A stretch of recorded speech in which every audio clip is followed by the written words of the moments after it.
Hey, what's up to everybody out there? Welcome to another edition of the Roundtable Talk. And I'm your host, C Money. And in today's episode, we're doing another History South Florida. And in this episode, we are at Oleta River State Park, which is one of the first state parks that I'm doing a recording of. I actually did a recording of this park years ago, but that was around the time when YouTube was only doing like 10-minute, 11-minute videos. So I had like several recordings of this particular park. But eventually the videos, got lost in the system or deleted, or I believe there's on one of my old computers. So you won't be able to see them. So actually I'm doing a actual video of this. This probably is going to be a two-part video because this park is actually really big. It's more bigger than Reynolds and the other two parks, the Enchanted Forest and the Arch Creek. If you leave the park, you may not be readmitted due to overcrowding. That's what the sign says. As always, we're going to cut the video into short, brief, fast forward methods, meaning we're going to pause and then throughout the video, because the walking, I'm not going to be talking throughout the whole walking of the video. We're going to start. I'm going to give you a little background. This park goes far back as the early 1800s. Yes, this is probably one of the very few oldest parks out here, because this dates back to the 1800s. As you can see, there's something moving around in the trees. Now, I actually remember when I did this, the other week when I did the video episode at Reynolds Park, and they said they had an Oleta River Trail, which was changed. I believe it was changed to the Oleta River Park. This is the bridge, because this is the actual Oleta River. In a minute, we're gonna take a brief break from this, because as you can see, the walk is a little bit too long. So I just wanted to give you an understanding. This is the Oleta River. And when we come back from the little mini break, I'll probably be right close to the entrance of the main part of the park. So I'm gonna give you a little brief fast forward break, and we'll come back and we'll continue from there. Okay, fast forward, we're back. We're basically at the beginning. I'm gonna give you insights about state parks. Most state parks are basically historical parks that are mainly parks that has historic history behind it. You have very little city, very little city parks that have history behind it, and very little county parks that have history behind it. Remember, Reynolds Park had history behind it because it was donated by A.O. Reynolds to the county. And Enchanted Forest and all of that didn't have history, but Arch Creek did have history. But a majority of every state park has history. This is the pay lanes. Oh, and all state parks has a fee to get in. Just to let you know, all state parks has a fee, regardless if you're a pedestrian or you're a vehicle, driving in a vehicle. So all of them has a fee. Roughly, I believe it's $2 for each. Bicyclists and pedestrians, please pay entry fees. So you have to go over here to pay the entry fee. I'm going to take a brief pause, and then we'll come back and Let me go pay this fee and then we'll come back to it. Okay, I'm back. It was a $2 fee to get in. Every pedestrian and every vehicle has to pay $2 to get in. This says Camp Road, which is probably the road that a lot of the campers take when they go here. There's two big iguanas right there. Yeah, I had to pay $2 to get in. Normally, when you go to a state park, they have like a little log, like a little wooden log, where you could just get an envelope and stick the money in, or something like a little slot or something that you can stick it in, and you don't have to go to like the car area where they pay for the car area. You don't have to go there. But this one don't have it. I know there's several of them that I've been to that had that. We're probably going to do another fast forward again, because we're going to do another walk. Throughout this video, we're going to be doing a lot of walking, so you're going to be seeing a lot of fast forwarding throughout this. So we're going to do another break. Service road, staff only. Caution, watch for park vehicles. I mean, this is for pedestrians, and I guess this is only for like service, like the staffing to walk this way, you know, because park vehicles have the way to access this. So this is not for vehicles. This is for pedestrians and park vehicles, meaning, you know, maybe ATVs or golf carts or something like that. So we're gonna take a brief pause, and as we get closer to the next point of view, we'll come back.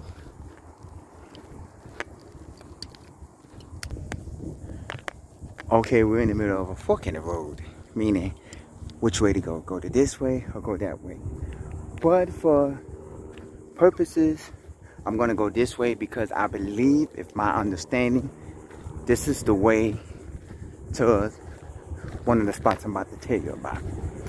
Let me give you a little bit of information about this. Like I said before, this park dates back to the early 1800s. This park was also a campground for the Tusquetas Indians, if I'm saying it right, Tusquetas Indians, because at first this park was called Big Snake Creek, but back in 1922 it was changed to Oleta River.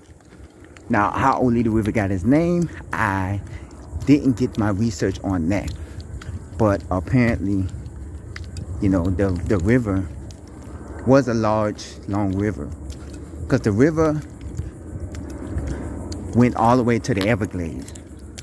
But as of now, of course, since it's modern day in time, and with development and climate changes and a lot of these developments, you know, it don't go all the way to the Everglades. So it dates back, you know, this is part of the Oleta River. Now, I'm not sure which way is which, but I'm going to take,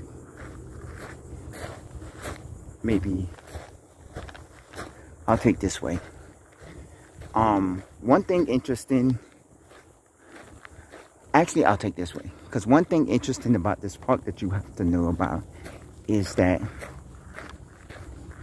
and not only this park but a lot of other state parks, is that a lot of these parks was built on historical grounds, and a lot of these parks was built when, like, for a lot of territorial, this was like in the wars and back in the days when, you know, these was like land ground for like settlers and stuff like that.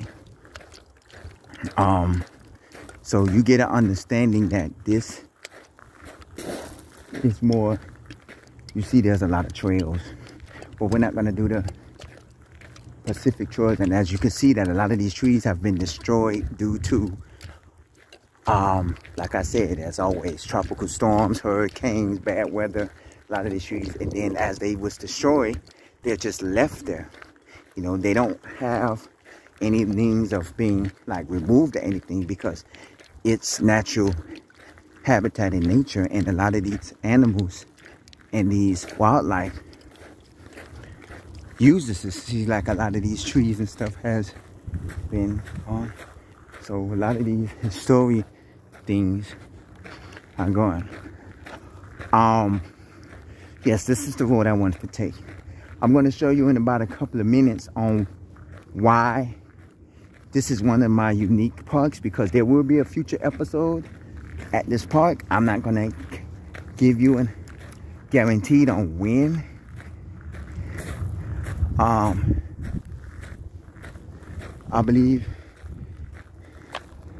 I don't know if it's this one or this one. I think it's that one. That's the service road. Because one part of this that we're going to show you, they have two different parts. You can actually camp here, and this is the restricted area service road staff only, so that's not the part right there. There's two camping areas in this park. One of them happens to be an actual campground where you can set up tents and build tents, like set up tents and stuff like that and everything. You could do that. Another part of here is cabins. Now we're going to, that's where I'm trying to get to now, is the cabin area, which I honestly don't know exactly. There might be another nature trail right there. I know there's a cabin area over here. That's an alternative trail. That's the trail that we was seeing earlier. There is a cabin area where, you know, you can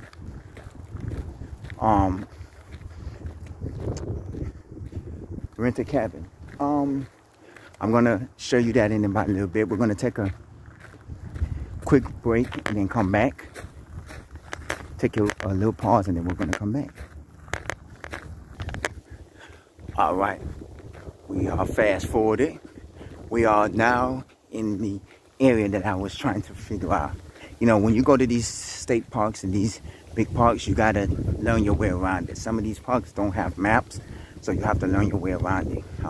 When I went to Hughes Taylor Birch State Park, they did have a map. I'm quite sure they have a map of this park too, but I didn't actually ask for it. I did, you know, been to this park before, so I didn't need it. The reason why I said there's going to probably be another episode of this show here is because of this right here. Back in 2017, this was like a few years, like a year or two before when I did the show, I was supposed to rent a cabin here. But the only thing about these cabins is if you rent it on the weekend, you must rent for 2 or more days. But if you rent it on a weekday, you can only rent it for 1 day. Cabin area restricted, campers only. Register at the ranger station. Quiet hours are from 11 p.m. to 8 a.m. Also with these cabins, they have where, you know, you have to be in the cabin by a certain time. I'm gonna show you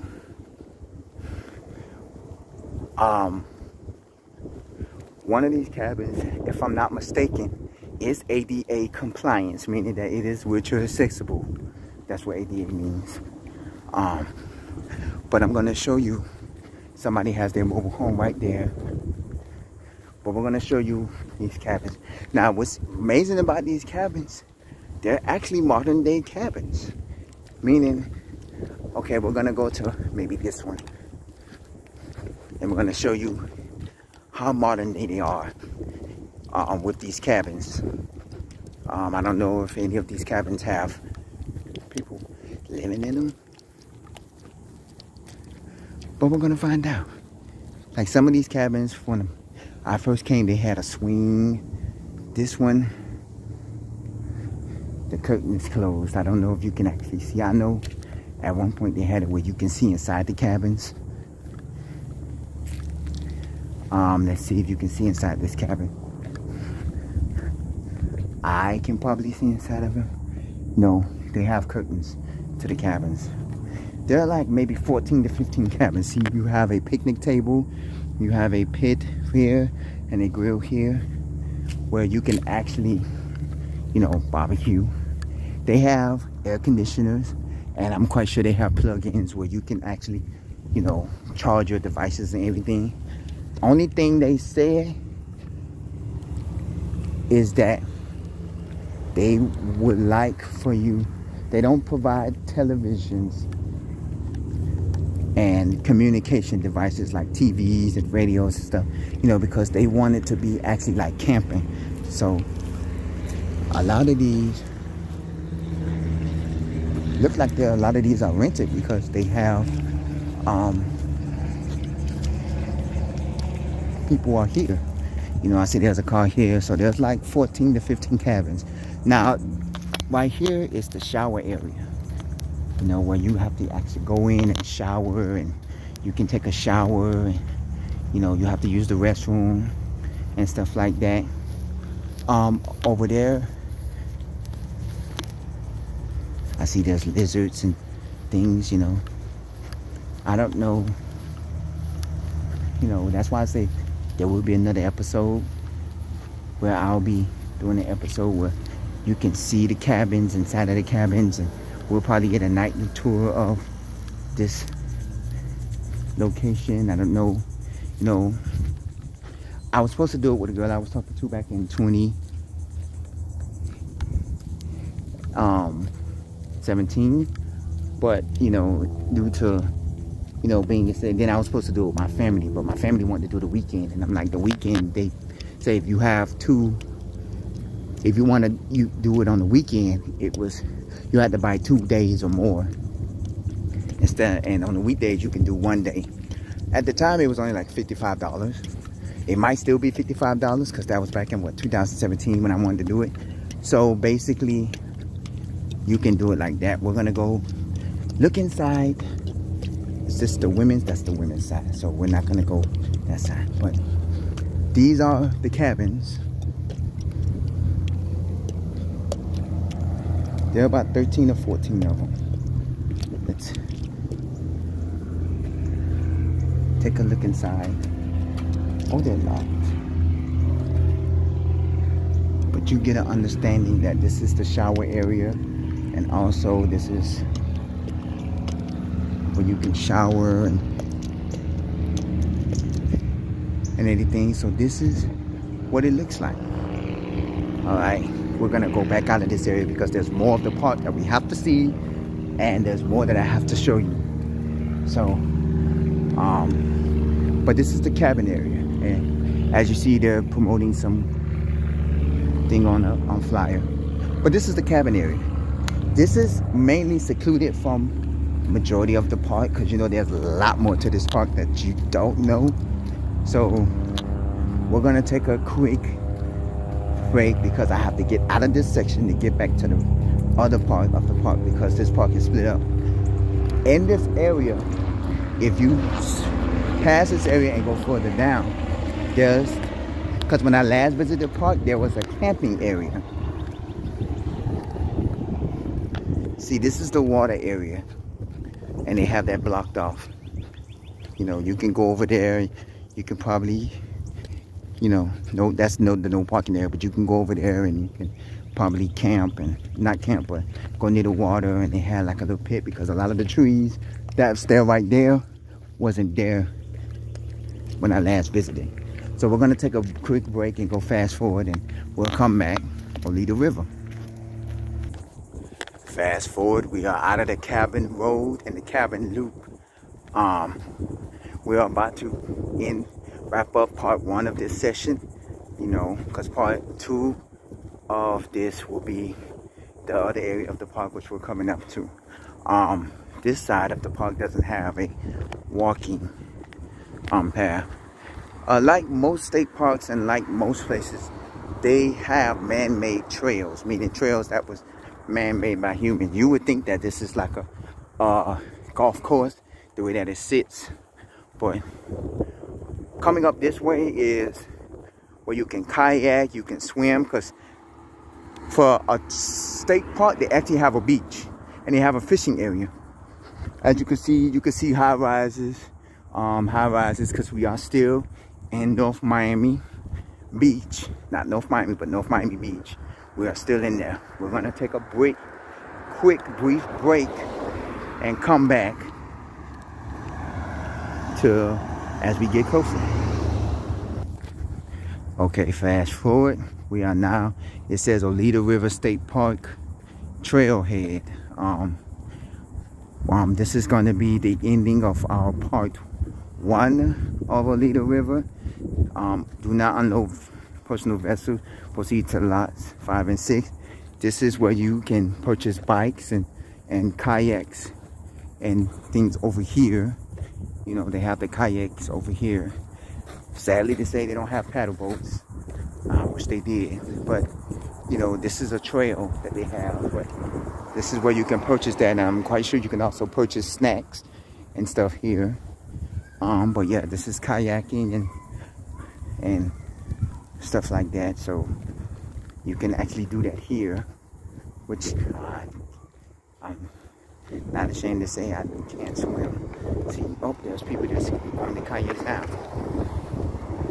So that's interesting. I can't do it. I couldn't do it.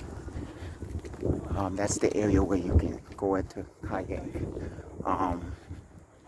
If you have any information about this, you can email us. Yeah, I think you can purchase snacks and stuff over here as well as drinks and stuff like that or whatever. But you can email us roundtable00@yahoo.com. You can also comment at the bottom of this page.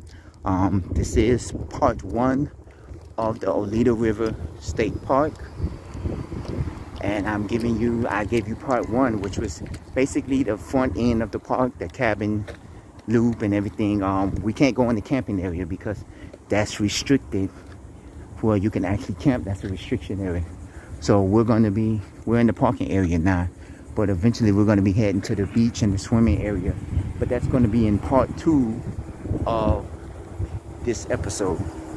So look out. I thank you for watching this, the Roundtable Talk. Don't forget to check out our oh, they're kayaking over there.